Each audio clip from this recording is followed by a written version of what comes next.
listeners. Welcome to Plano's Political Pitbull Podcast. I am Esther and Ruth is at work. However, I am not solo. I am continuing our series of interviews with candidates running for Plano City Council. And today I have Cody Weaver on the phone, and he is running for Plano City Council Place 4. Hasamea. Cody, happy Passover. You've had a wonderful Passover and some meaningful Seders. Yes. Yes, they're looking forward to tomorrow when it ends. Yeah, I hear that. Looking forward to having some bread. Yes. All righty. Well, I have a series of questions, but first tell the listeners a little bit about yourself. Sure. My name's Cody Weaver. I've lived in Plano since 2017. In 2019, I ran for Plano ISD School Board, and I won. And I served 4 years on the Plano ISD School Board. I'm a husband and father of 2 boys, and I'm a residential real estate broker here in the Collin County area. Wonderful. Why are you running for City Council? Well, there's a couple reasons. Right off the bat, I want to keep Plano a family-friendly city. And the way you keep it a family-friendly city is you need to keep it safe. And you need to make sure that we have the things that people expect to have, that people take for granted in a city. So we need a well-trained, well-equipped, and well-funded, frankly, police and fire department. Now, we should not spend frivolously, but we do have to make sure they have the equipment they need, the training they need, and that we are properly staffed. And so one way to make sure that we maintain those services and we don't overburden those services is to make sure that when we're developing or redeveloping an area, that we're adhering to the comprehensive plan and maintaining a correct balance in the density of housing that we use. Because if we do high density housing, that increases demand on fire, it increases demand on police, and those city services will, that affects the quality of life for everybody. And so that would make it a less family-friendly city. And people would look at other suburbs if Plano started to change. And so I want to make sure this is the premier suburb, the destination for families to come and move and join our beautiful city.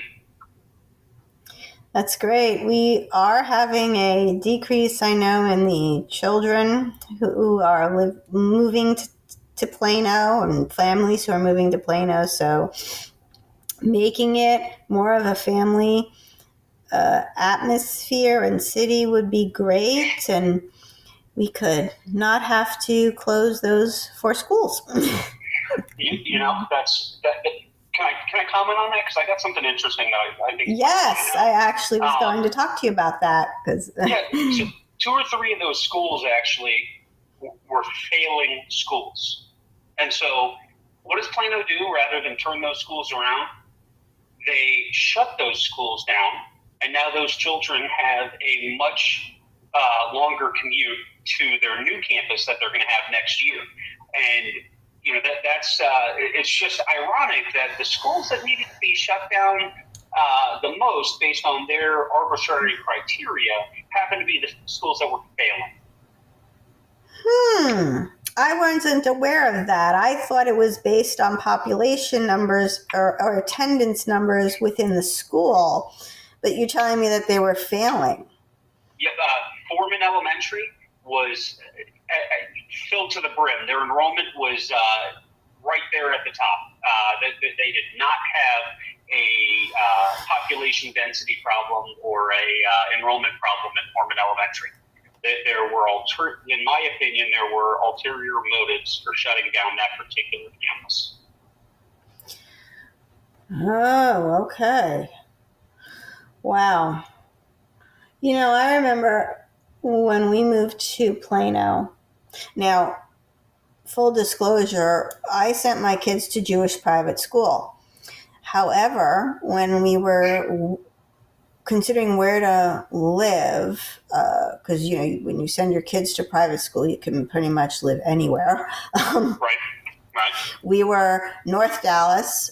We were looking at North Dallas, where Levine or the school is that we were going to send the kids to, and Plano. And the one reason we looked at Plano is because at the time, the schools were rated very high. I remember out of, I think it was either the country or Texas.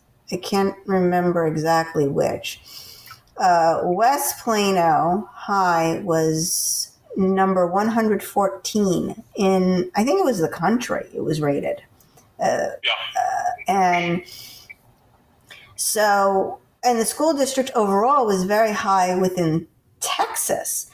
And, we knew that we weren't going to live here forever, so we wanted a place that we would be safe and where the schools were good so that the resale, when we went to sell again, and the resale value would remain high. So to see how we have these failing schools now in just, 16, 17 years? That's shocking to me. That's a nosedive over time.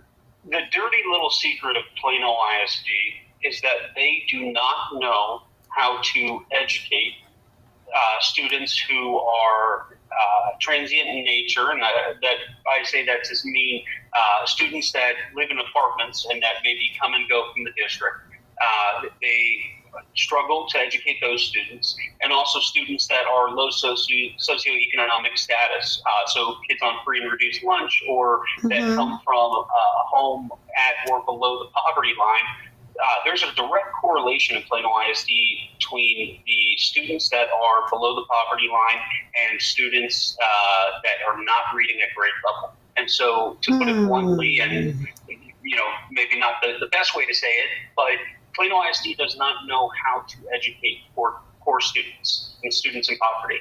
And they instead focus with a microscope on the most successful students who come from two-parent households that often have not just parents that have college degrees, but often PhDs and other higher education, and try to say how great Plano is. But the last thing they'll ever do is judge themselves by the least of themselves.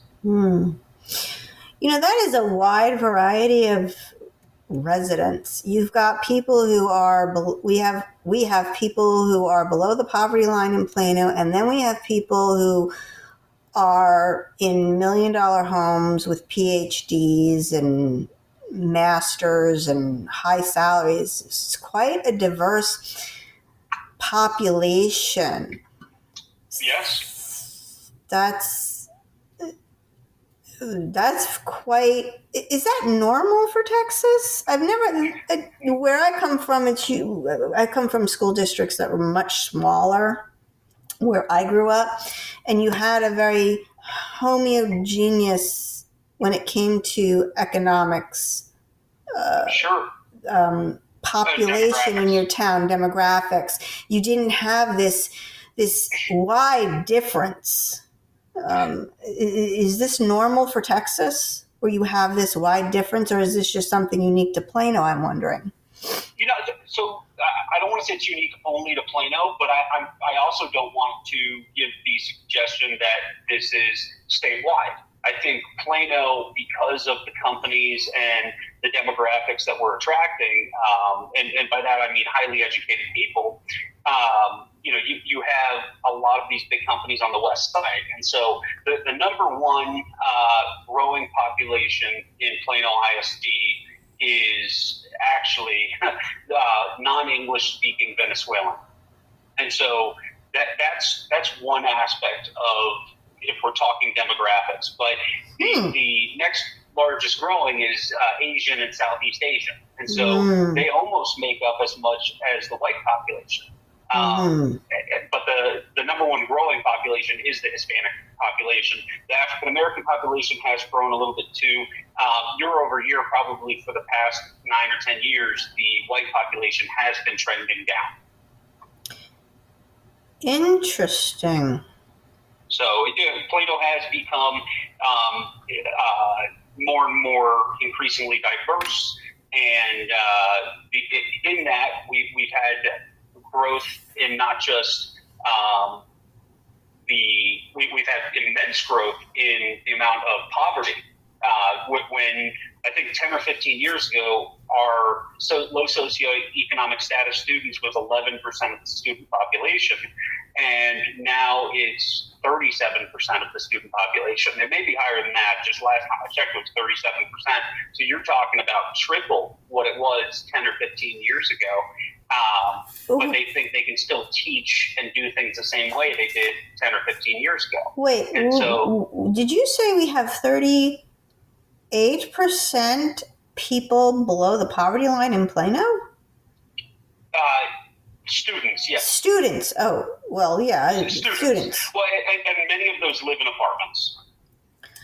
Well, I that was the one thing that people warned City Council and Planning and Zoning about. That if you have too many apartments, you're going to have more low income, you're going to have more low income students, and you're going to have different needs that you will need to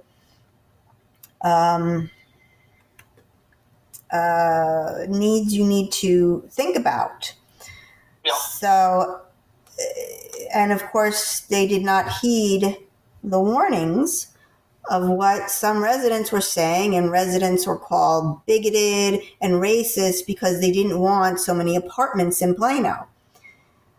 But they also saw that a lot of the kids who were in the apartments were having trouble in school, and then they would work so hard to get them where they were passing and get them up to speed, and then they would just end up moving out of Plano or moving out of that school because they moved to another apartment for whatever reason.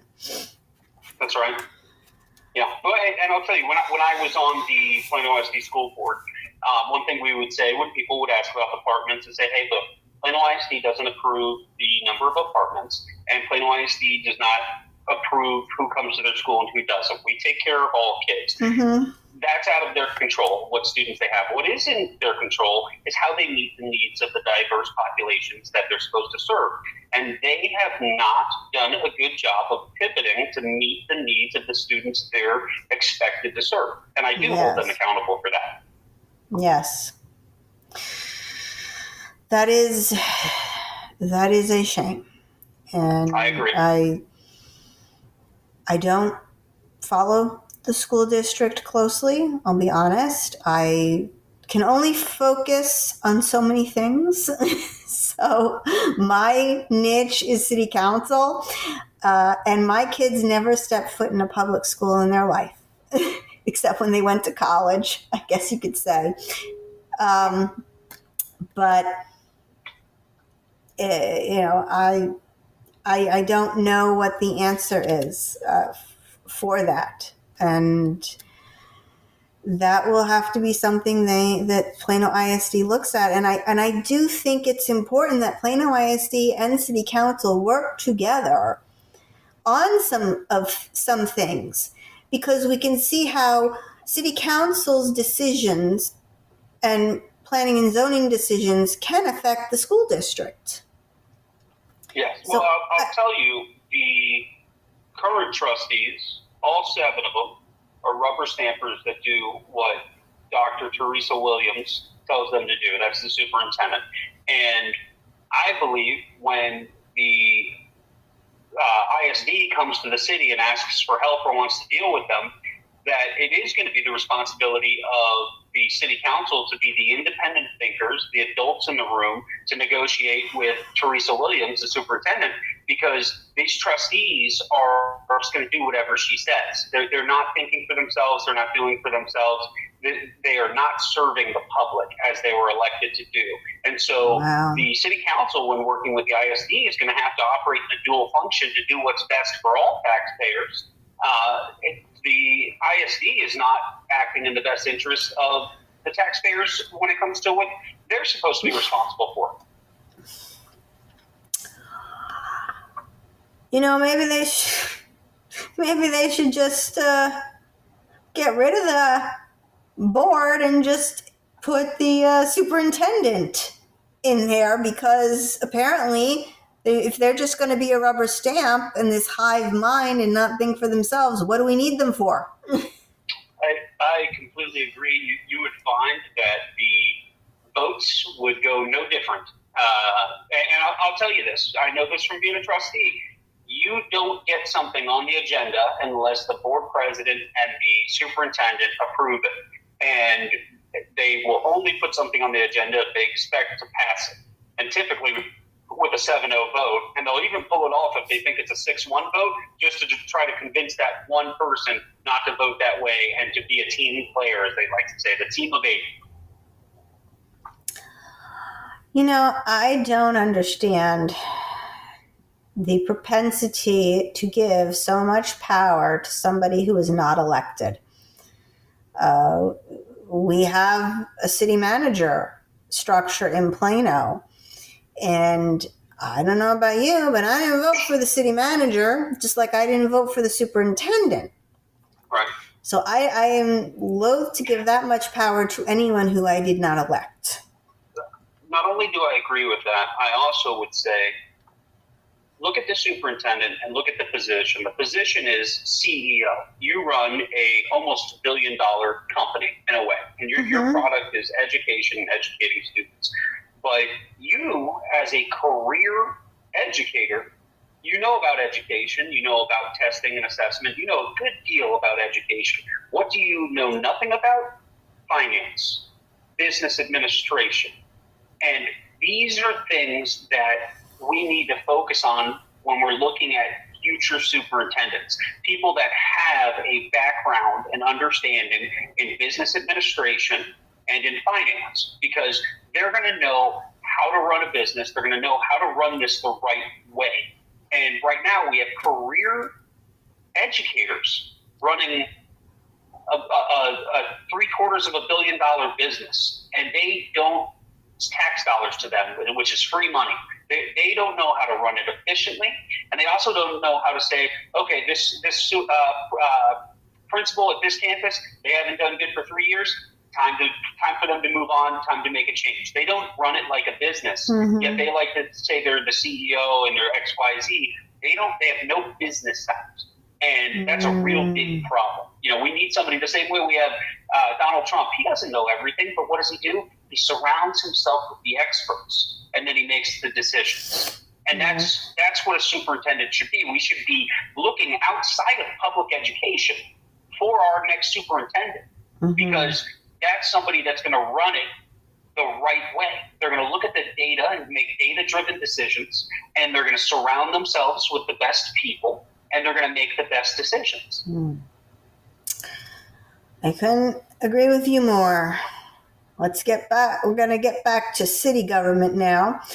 We kind of went over this a little bit with your other answers, but what are the core functions of government? For the core functions of city government? Yes, sir. I would say, you're obviously having to make sure you're maintaining safety. So that's your fire and your fire and EMS, that's your police. You've got to also maintain the roads, which got a nice big bond coming up for that. And it seems they want to tear up all the roads at the same time. I can definitely go on a tangent on that later. And also providing water and, your typical utilities, trash, sewer, water, negotiating with unfortunately, negotiating with DART, negotiating with the North Texas Municipal Water District, and really also representing, I guess, for the government, if you're talking about, and I think the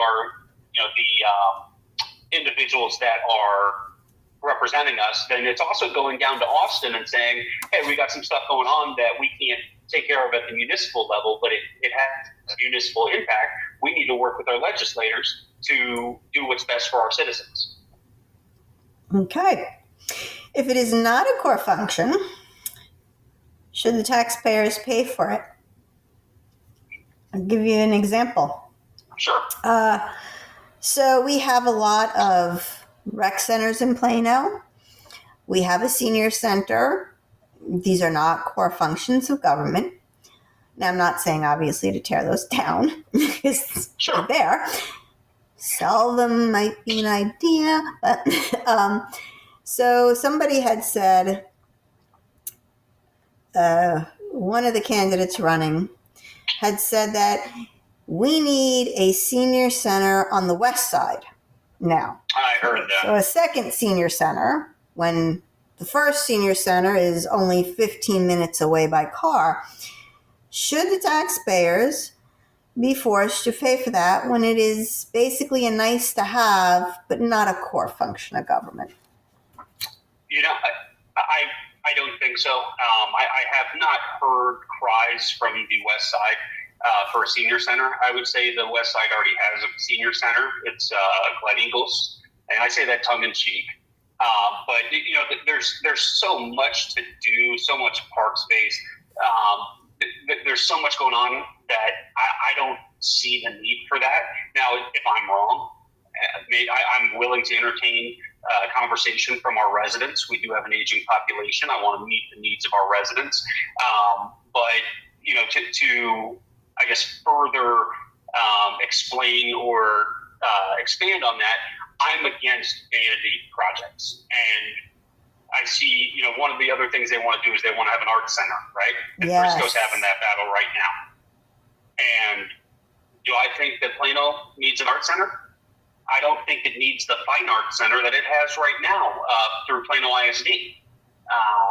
And so, no, I don't think we need an art center. I think that the private groups, private institutions, private individuals that support and love the arts, I think they could do a much better job of creating something that would be beneficial. And if it's a net winner and it's fiscally responsible to do, they'll do it and they'll make a profit because that's how the free market and capitalism works. Mm-hmm. But the reason they want the city to do it is because it's probably going to be a net loser. Mm-hmm. I had said when I first heard that they wanted an art center or where people would have studio space, I'd say, well, first of all, don't we have one already? We have the PASD has one. Why don't they just rent that out? We have the Plano Event Center. Just rent that out if they want to do shows. But also, we have these schools that are going to be empty now, and each of them has a classroom. And I'm like, why don't the artists just go in, rent classrooms out? PASD can actually make money and just rent the classrooms out for like individual studios and then use the auditorium for your shows. Why come to the city? That would be being resourceful. That's just not going to happen.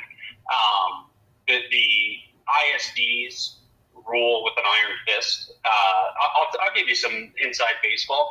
I had somebody ask me last night. I was at the NAACP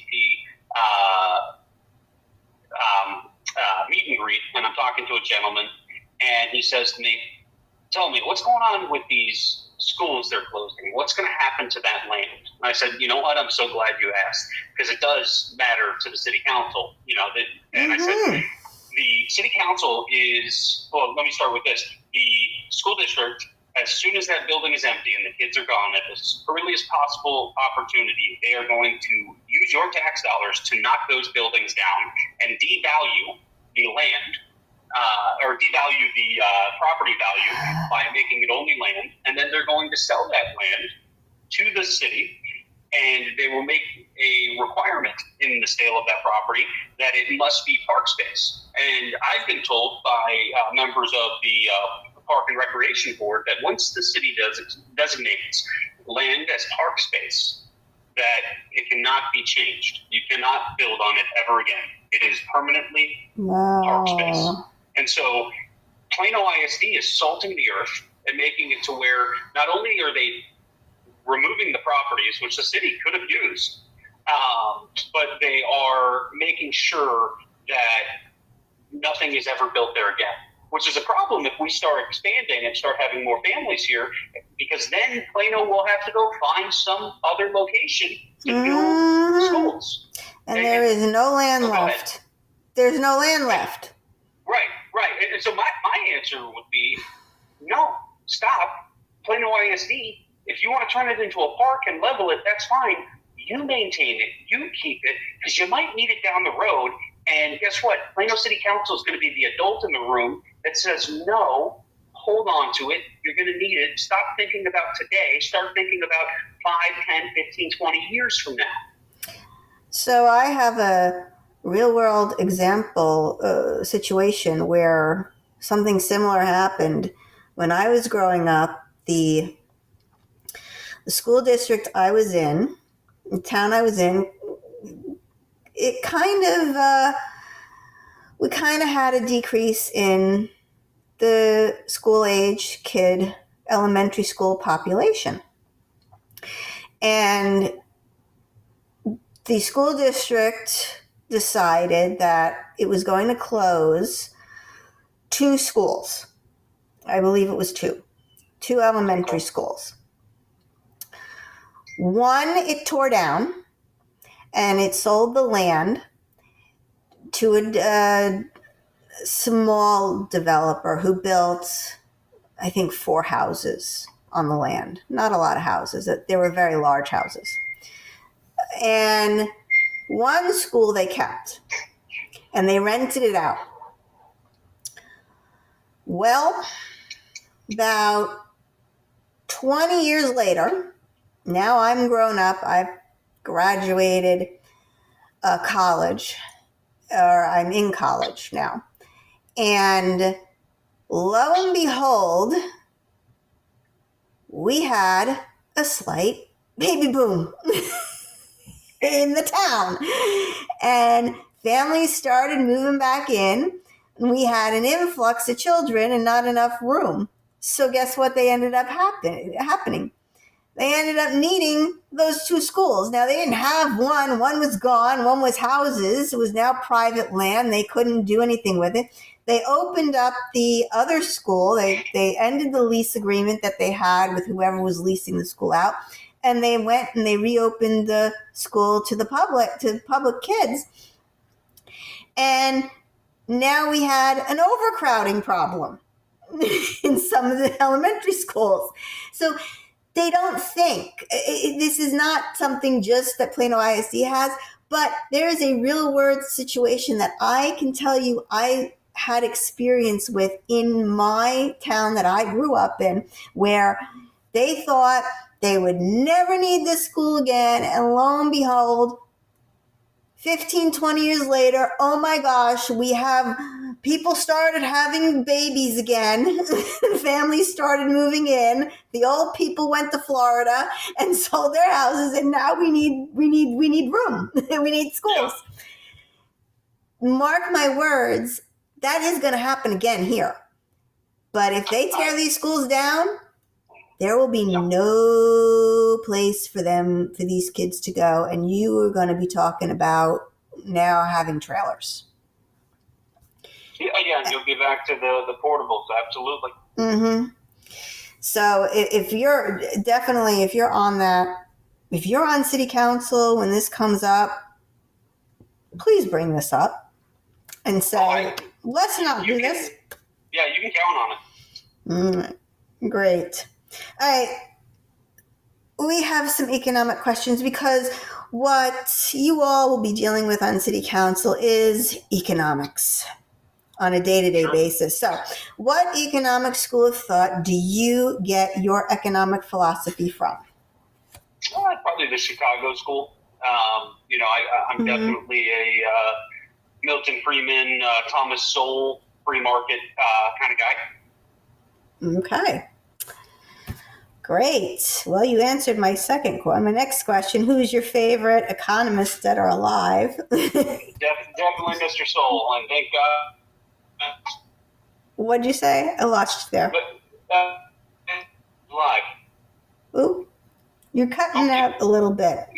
Can you hear me now? Yes. Sorry. I said it was Thomas Sowell, and thank God he's still alive. I'm a soul. Okay. He's a good one, like him.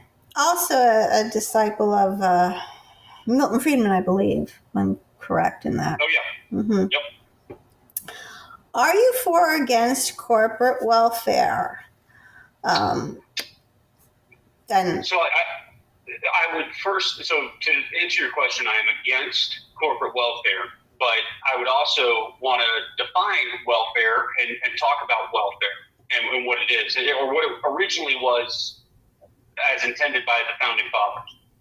And the thought of welfare was really supposed to come from the church, from the community, not from the government. Mm-hmm. And the point of welfare was somebody falls on hard times and they need temporary help to get them back on their feet or through a certain period of time so they can get back to work. The problem is we've created a welfare state where people think they can live their whole life on the dole, and that I am not for. And same thing with companies. When I look at the economic impact fund that Plano has, what I see is temporary incentive that allows for job stimulation of job growth and increase in the commercial tax base. And as long as the net tax impact is positive for the city, positive for the citizens of Plano, I can see myself being okay with it. The second that we are on the losing end of that deal with the company, I'm out. Mm-hmm. So I'll define my terms, as Ayn Rand used to say. So corporate welfare is actually something that was invented by Mussolini. He called it corporatism. We call it economic development today. And it's these public-private partnerships, which were a disaster in Italy. And here's another question on the subject. Why should large companies that net millions get taxpayer money when they don't need it? So I would say if we are in competition with other cities to get their business, and the business impact to our sales tax, to our commercial property base, and the impact to the Plano citizens is positive and more impactful than what is being given, I think that it's really us competing with other cities. If none of the other cities were offering anything and it was just a fair playing field, then it wouldn't be a thing. But right now we're competing against other major cities around America for not just national companies or local companies, but multinational companies and global companies. And so when we find ourselves in that situation, sometimes additional incentives are needed. Now, I'm not for incentives that put us in the red.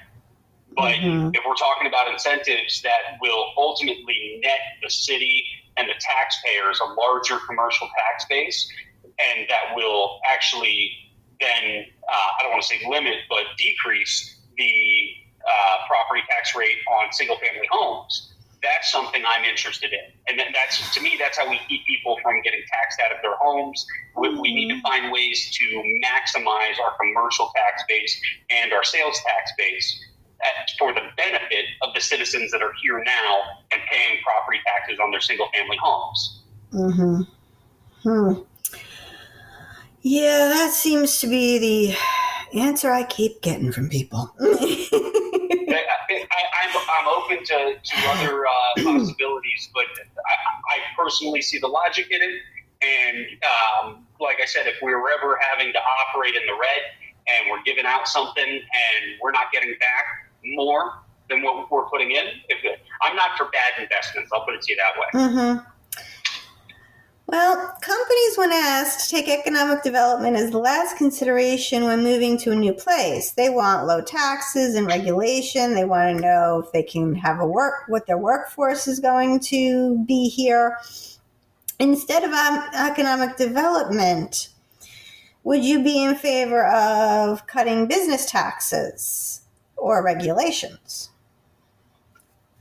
I mean, I'm always for cutting regulations. I mean, I would want to look at them and be very thoughtful about what we cut, as well as business taxes, and seeing the different implications and forecasts for that. Am I open to the conversation? Absolutely. But it's a very broad, general question. So I want to preface it with, I'm open to the conversation, but would want to see what that actually looks like in reality. Okay, fair enough.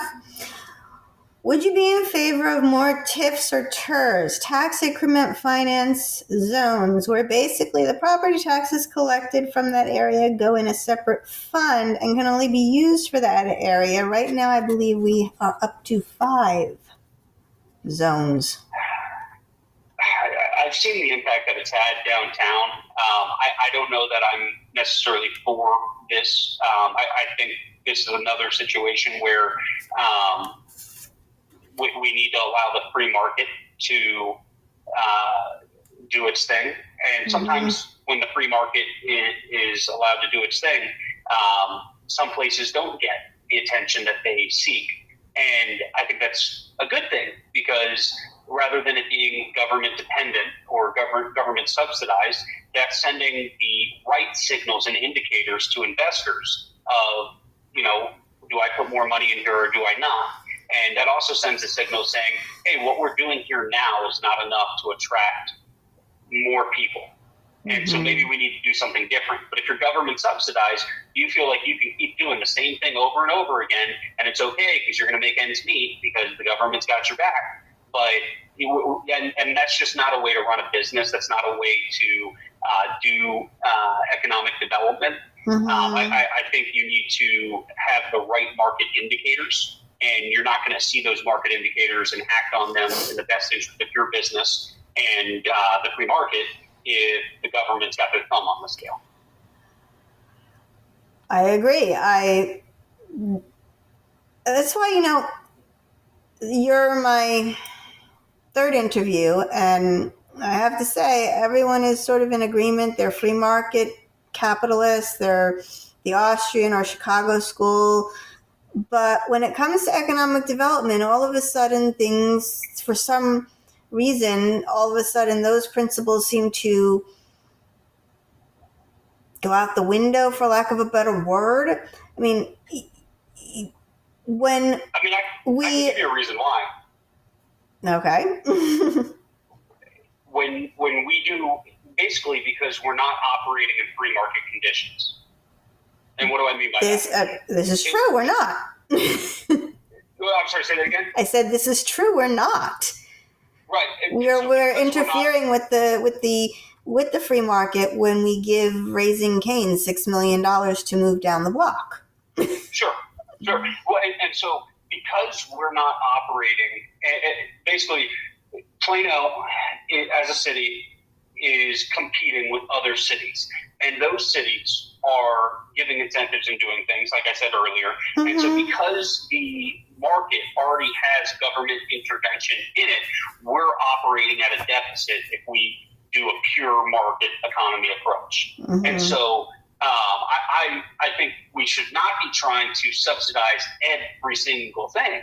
But when we have the opportunity to bring in a multi-billion-dollar development or a multi-million-dollar manufacturing plant, and there's some level of initial subsidization that can happen that is temporary and fixed, that's something that I'm interested in, because other places are offering that same thing, and we've got to figure out, we've got to respond to the market conditions, and the market conditions are not fair. They're not free market conditions really anywhere with the major cities, and the other cities that we're competing with are much more liberal and willing to give a lot more.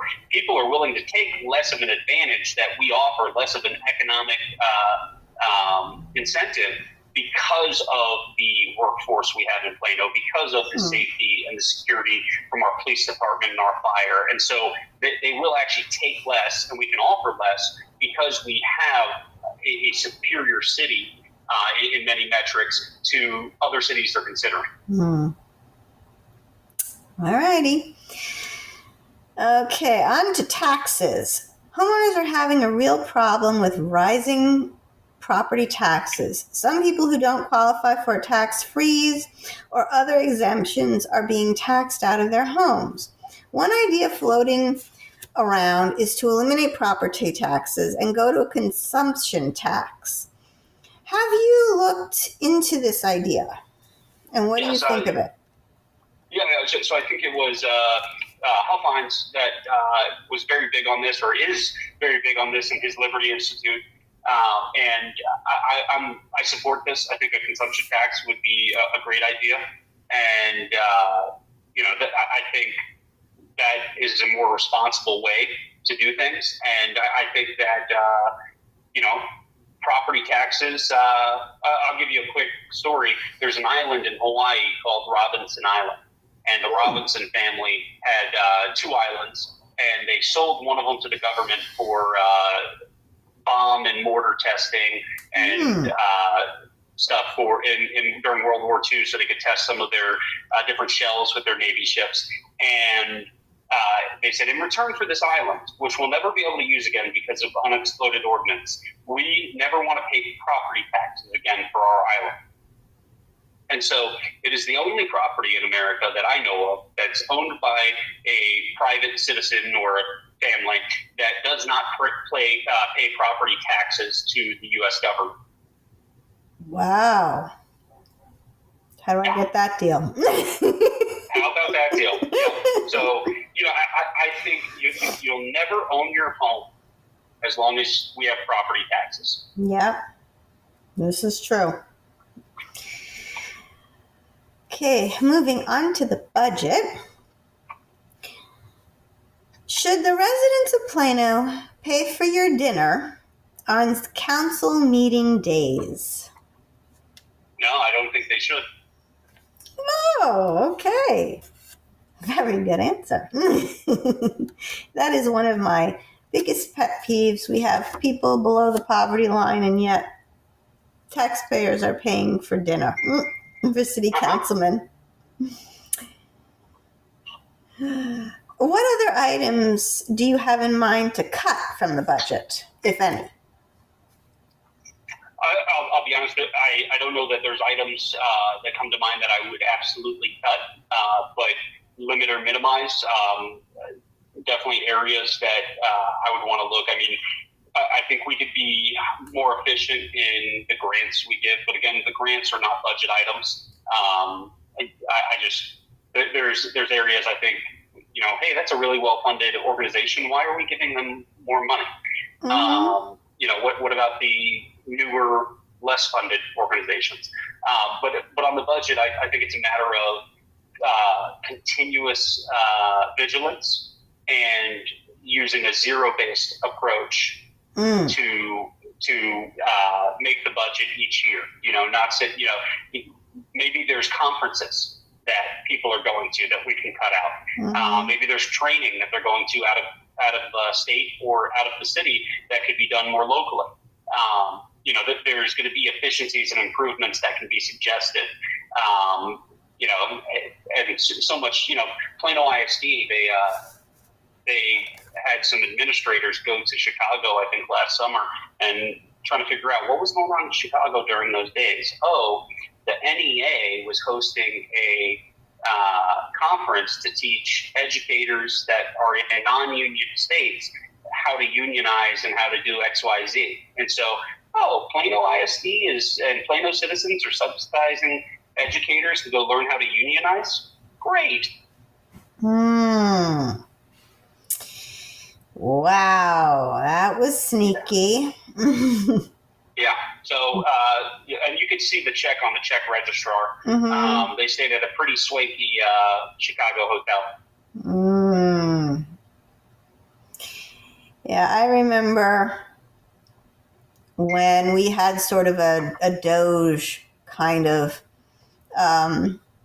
group of people who were looking at the budget because we were going to get a big tax increase because they did not want to move the rate. And the amount of travel expense that the mayor gets, that could... Was it like $25,000? No, it was more. Really? It was more than that. Yeah. Of course, this was when Harry was the mayor, and that year he went, or the year before, he went to Japan because he wanted to speak with the executives of Toyota. I'm like, and they couldn't come to him. You've never heard of Zoom? I know. I know. I was like, he needed. So yeah, it was a lot of money, that trip. No doubt. Was no a doubt. lot of money. So Trump has taken John Stossel's idea for every law or regulation that is passed, or just regulation that is passed, to need to be cut. Would you be in favor of doing this at the city council level for new ordinances? I want to take a look at things in totality first, because I think the federal government has a absurd number of regulations, and I'd want to, I wouldn't want to create something arbitrary just to match the federal government. So, am I for looking at? I don't even think we need to pass a regulation to look at, or ordinance to look at getting rid of ordinances. So that kind of, I don't think it's a binary choice. I think it's how about we stop doing ordinances for a little bit and start looking at what ordinances we can get rid of. Okay, I like that idea. Can't be opposed to that. Moving on to zoning, this is something else that you'll be doing if you get elected. Oh, yeah. Have you seen some of the bills in the Texas legislature that interfere with the zoning laws? I'll be honest, I have not. We have some doozies. We have one on boarding house, basically making boarding houses a right by, don't have to get pre-approval, can't be banned. There's SB 15. That's the one that has the maximum lot size of only 1,400 square feet. What? Yeah. I don't know what kind of commie stuff they're doing down there in Austin, but I'm not for any of that. Yes.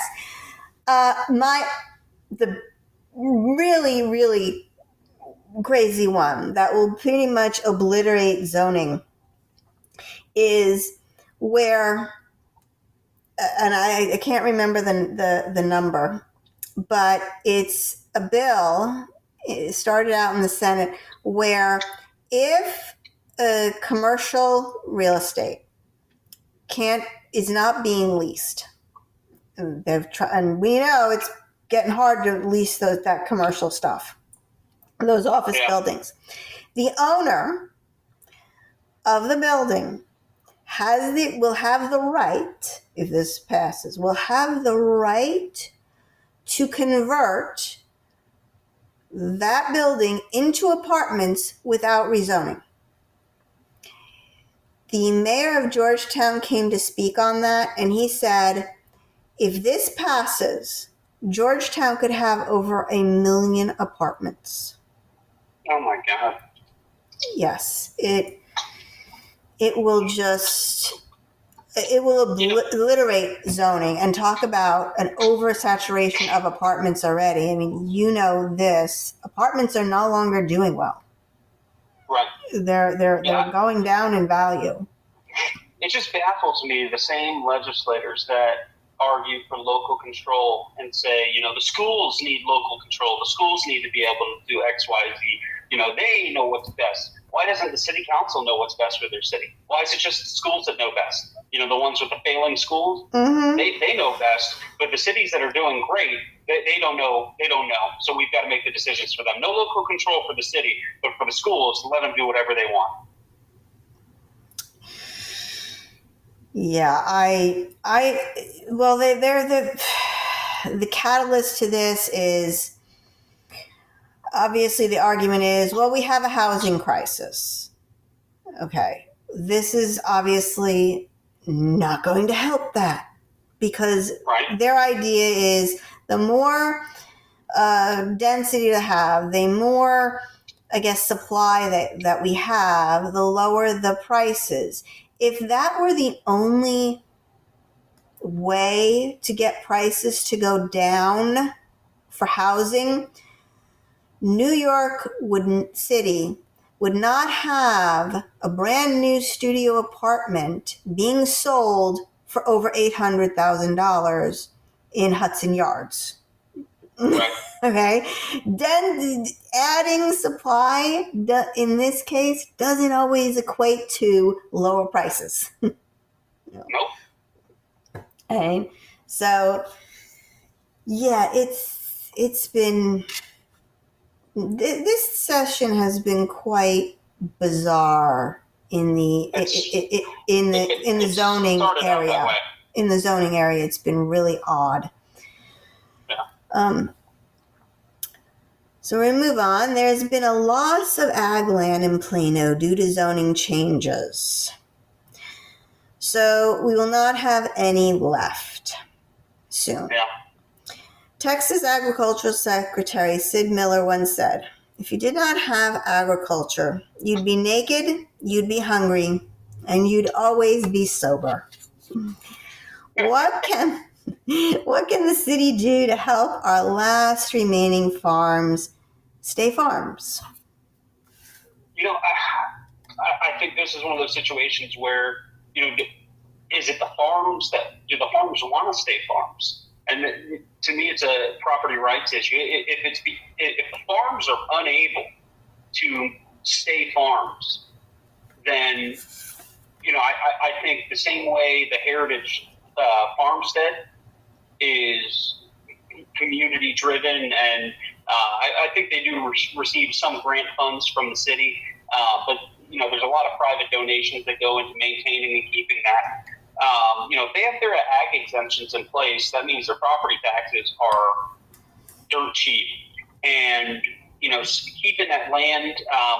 To the best of my knowledge, a lot of the agricultural land is owned by some of the same people, so they've sold off some of it, so they have money. I don't know that they're suffering or struggling to keep that ag land. And again, I don't.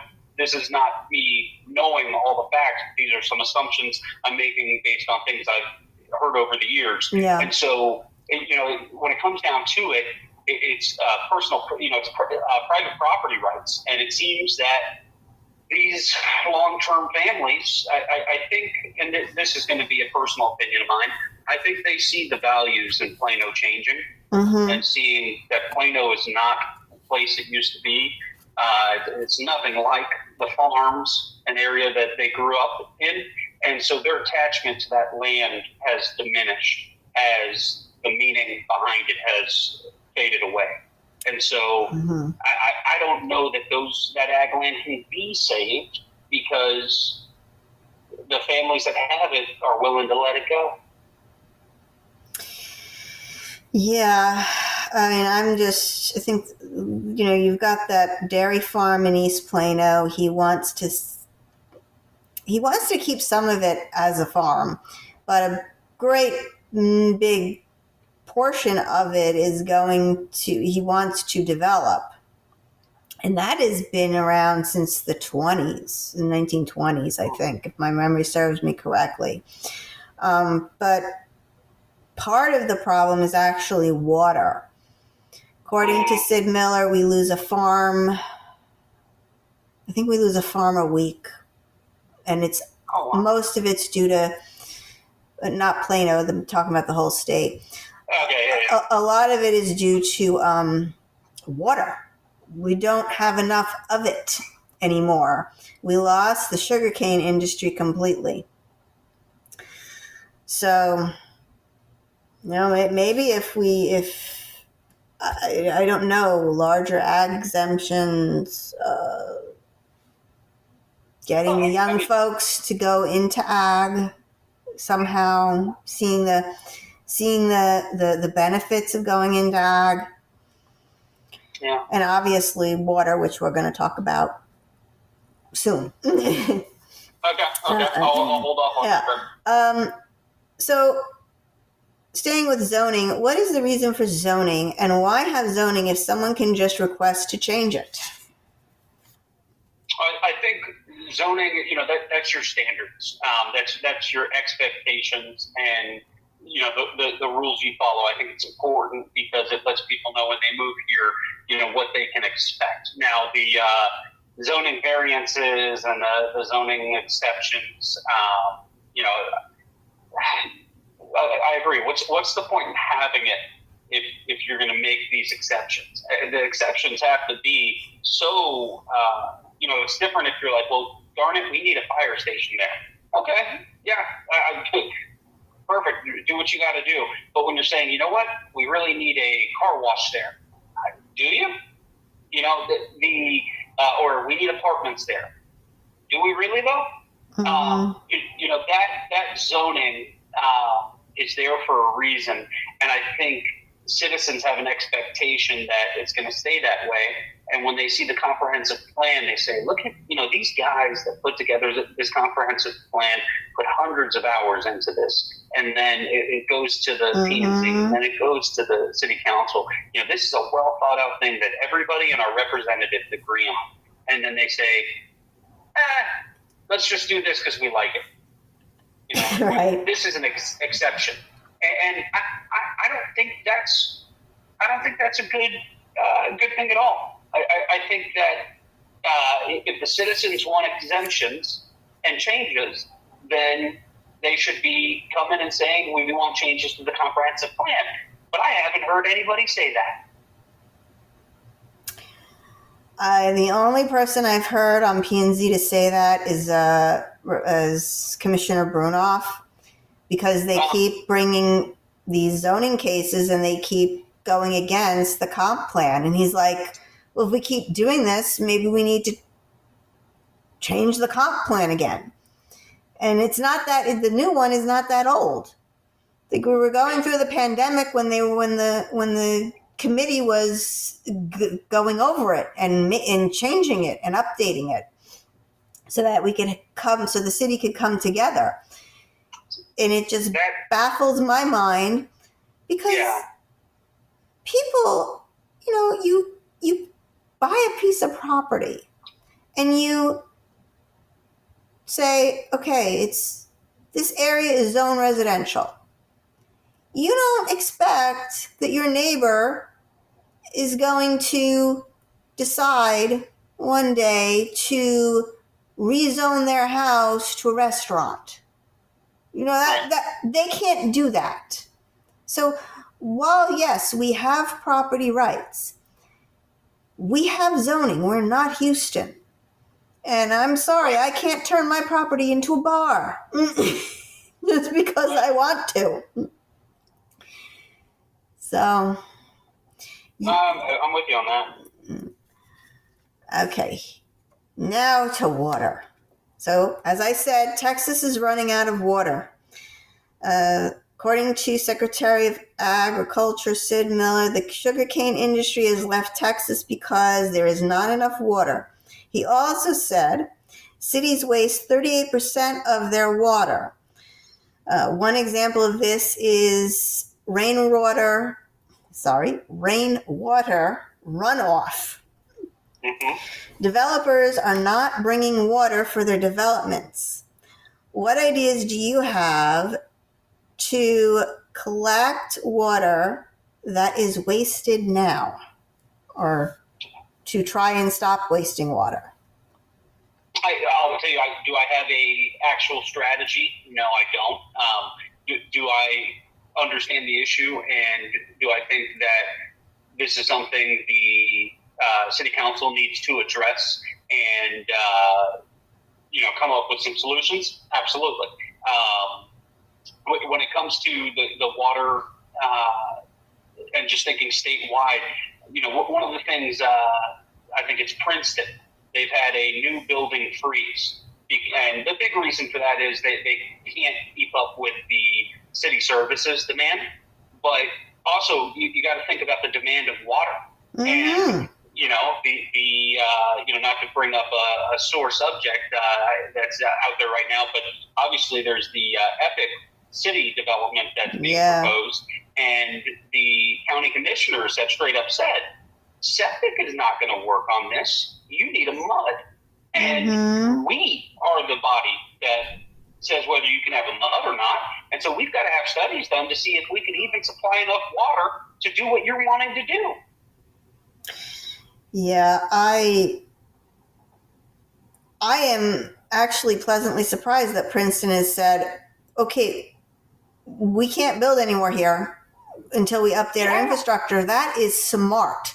We didn't do that in Plano. We just, whoever wanted to build something, we just approved it here. And without thinking of our sewer, our water, our infrastructure. So Princeton is very smart in thinking, okay, we're going too fast. We need to slow this down because we don't have the infrastructure to support all of this. Right. That was a smart move on their part until they could at least catch up. Right, and they were putting their citizens first.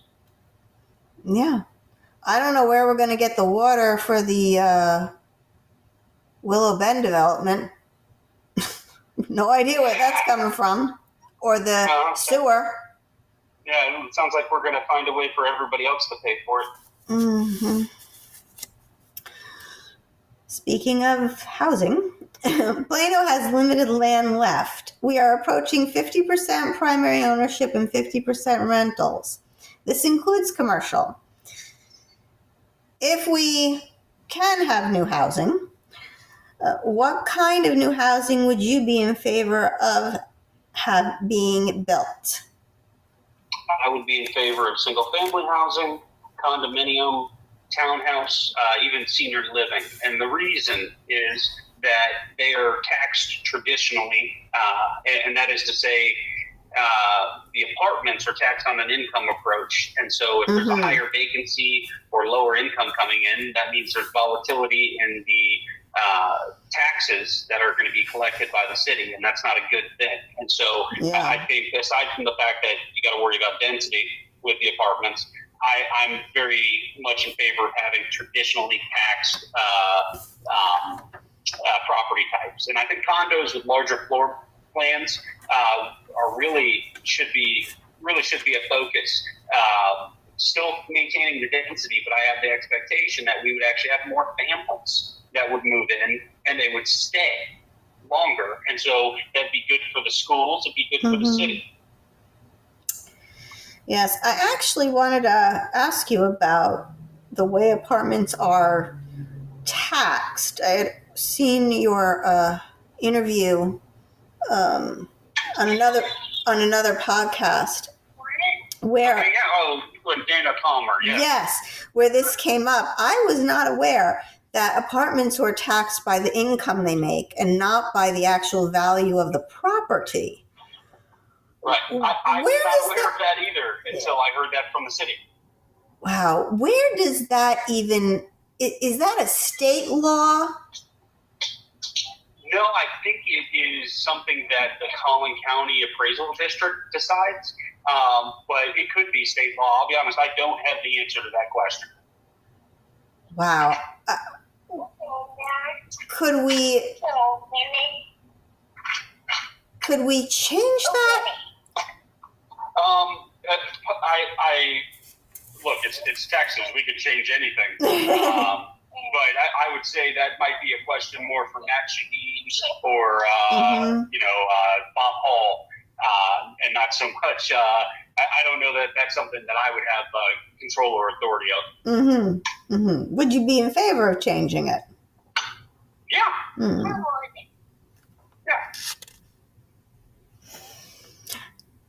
Do you hear that? Is it just me, or am I hearing a child? Yep, I've got my youngest. They just got home from school. Oh, okay. I'm like, am I hearing something? Okay. That is a tiny voice you're hearing. Okay. So right now, we are approaching almost 300,000 in population. We also have been called the most densest city in Texas recently. Okay. Do you think, or what should our maximum or cap number of population be? I personally, I think we're there. I think a fluctuation between 275 and 300 is good for our city. And the reason I say, go lower as well is because I think as empty nesters have what they're calling the golden handcuffs, and they're having to stay in their homes because they can't afford to move elsewhere, and their kids are leaving for college and can't afford to come back to Plano in some cases, Right. that the population will decrease. And so, with that being said, I think it's healthy for a mature city like Plano to fluctuate, and somewhere between 275 and 300, I think is responsible. We wouldn't have to change our employment for police and fire as much. And, look, if we go a little bit higher, I would want it to be because we have more kids coming here. Yes, we are. We are losing that kid population for a various number of reasons.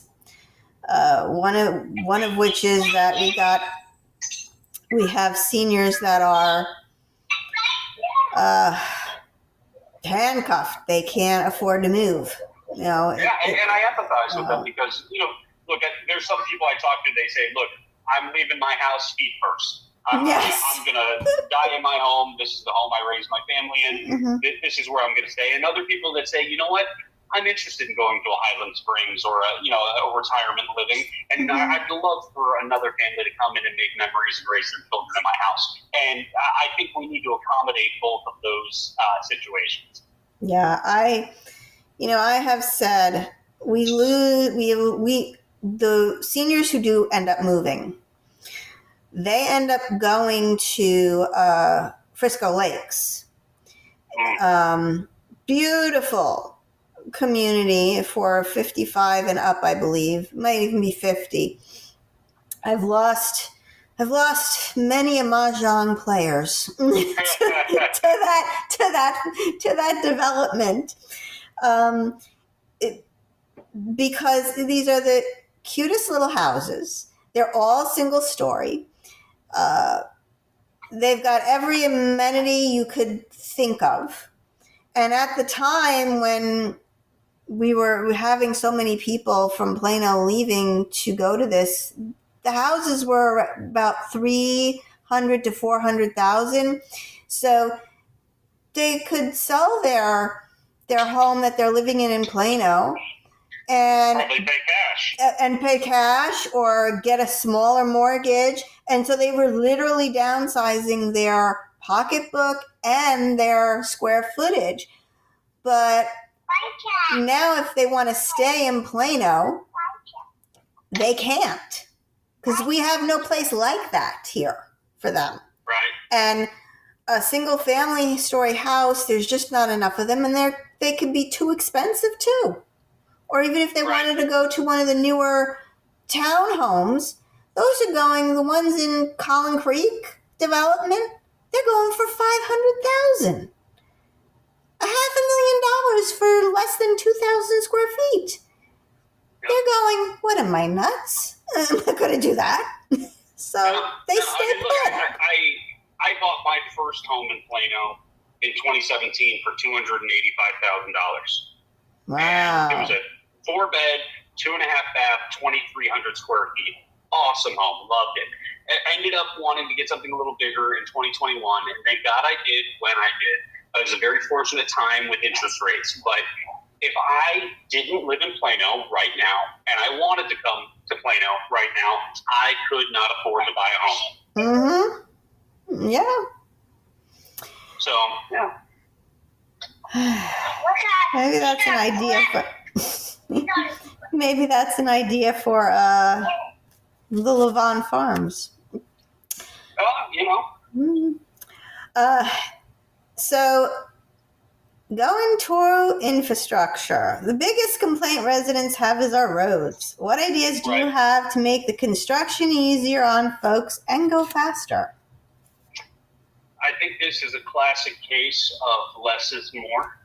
I think we need to be doing less road repairs, focusing on partially most needed, but also what's the least disruptive. I think that the contractors are taking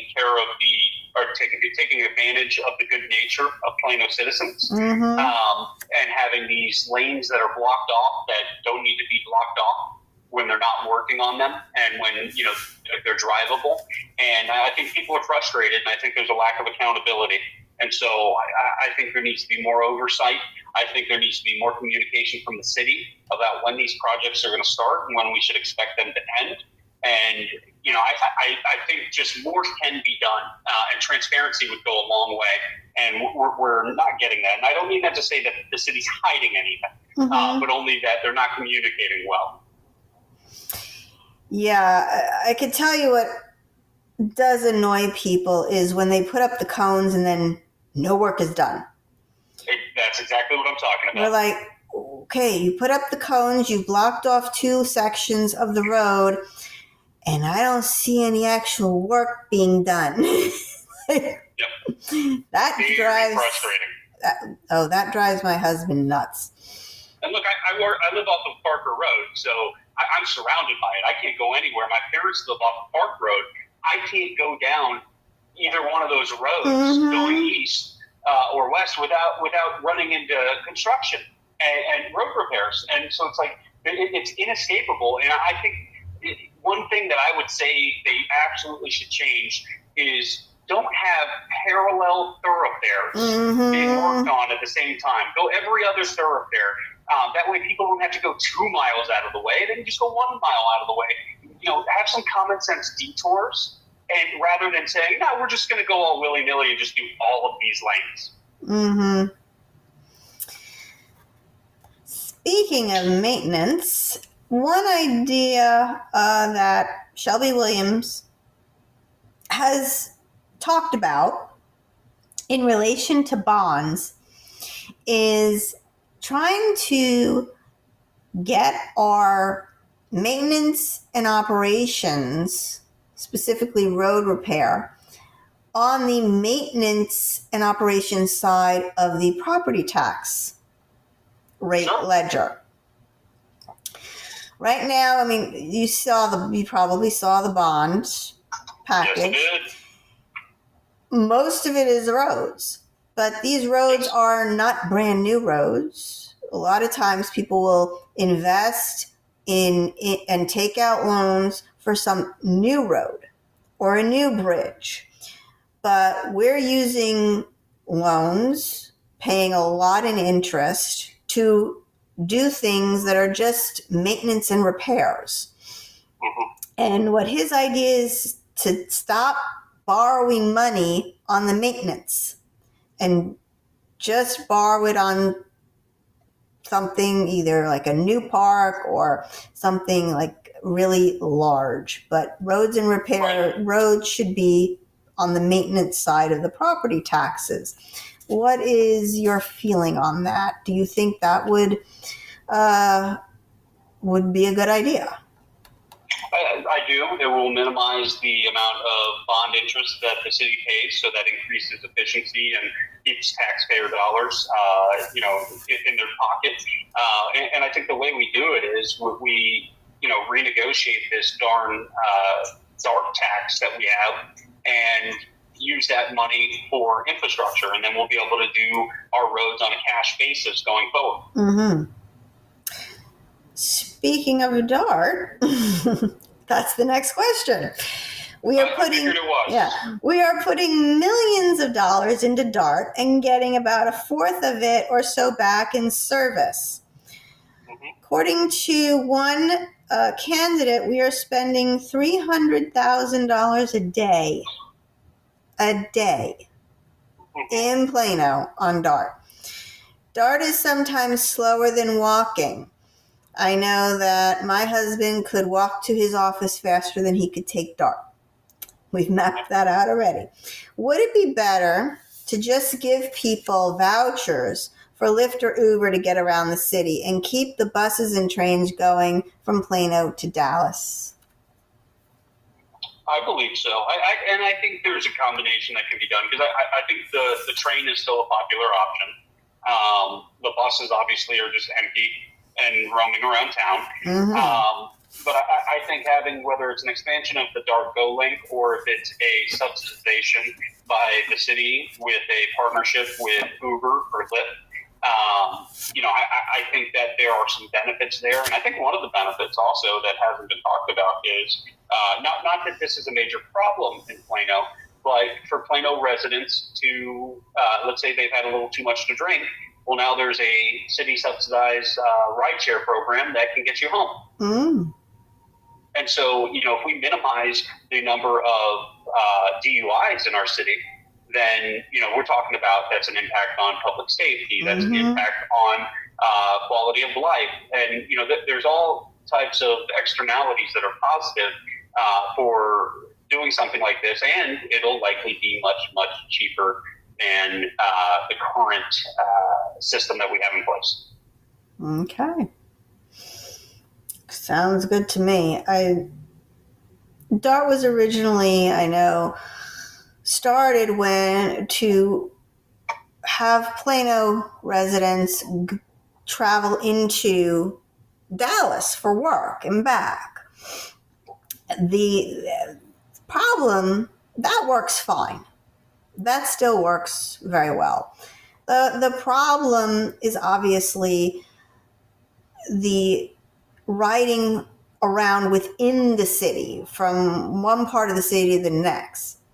That's where you've got very little people using it because it's just too slow. I mean, to go up from one part of communications to the other part of communications, if I were going, let's say, from Willow Bend all the way up to the Legacy West, it'd take me an hour, and I'd have to change buses. Right. Where a car ride would be 10 minutes. Yeah. Much more efficient. Yeah. So this question I have is just for you. Okay. I didn't ask this of the other folks. So it's about anti-Semitism after October 7th.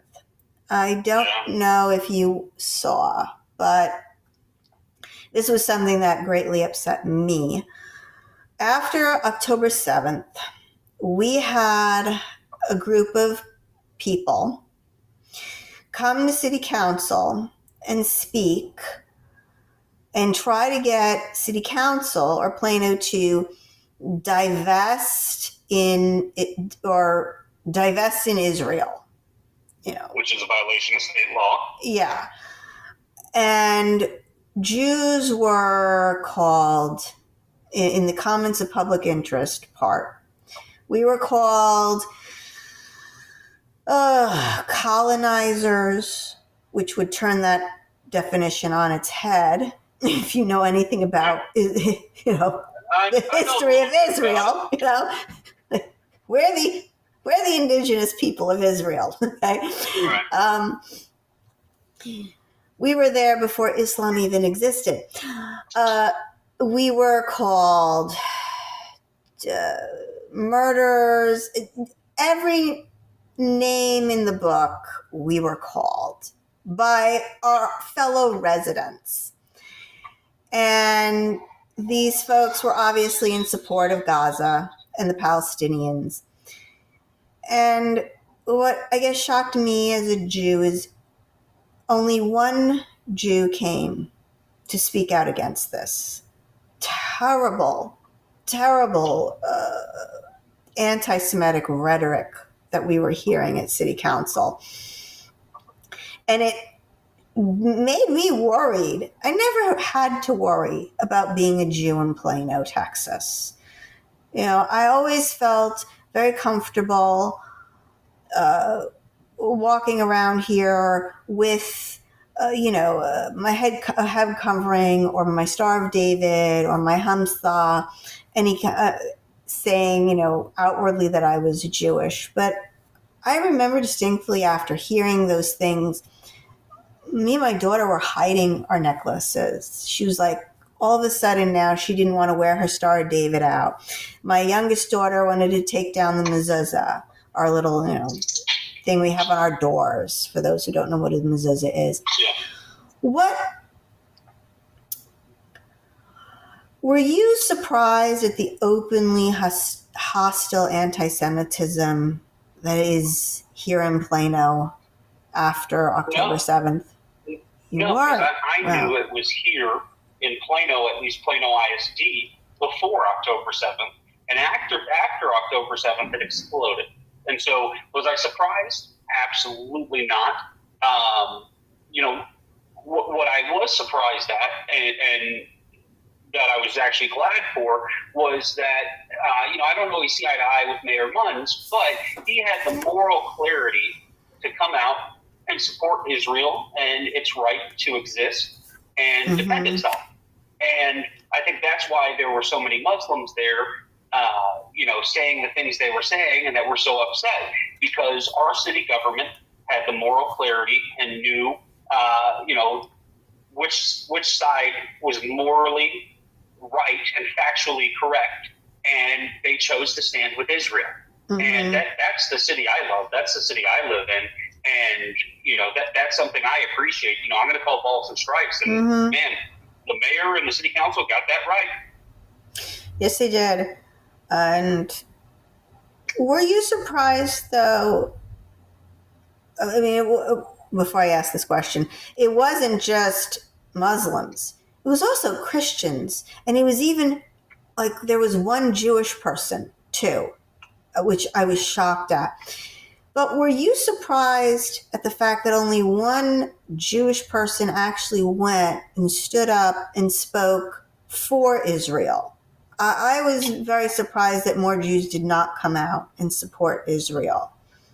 I mean, I absolutely would have liked to have seen more support. I think there was probably a lack of communication and understanding of what was going to happen at that meeting. But, with that said, I also think that the Jewish community was satisfied with what the city had said and done, and didn't feel the need to come address the comments of some disgruntled residents. Yeah. This went on for a few weeks, for a few city council meetings. I was really sick of it after a while, and I was glad that actually the day that the one Jewish person came and stood up for Israel and discredited all the stuff that these folks were saying, gave a little history of Israel and the Jewish people, it stopped. The mayor finally said, we can't do anything about this.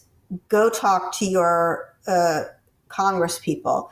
And after that, it just stopped. They didn't come back. So I was glad to see that.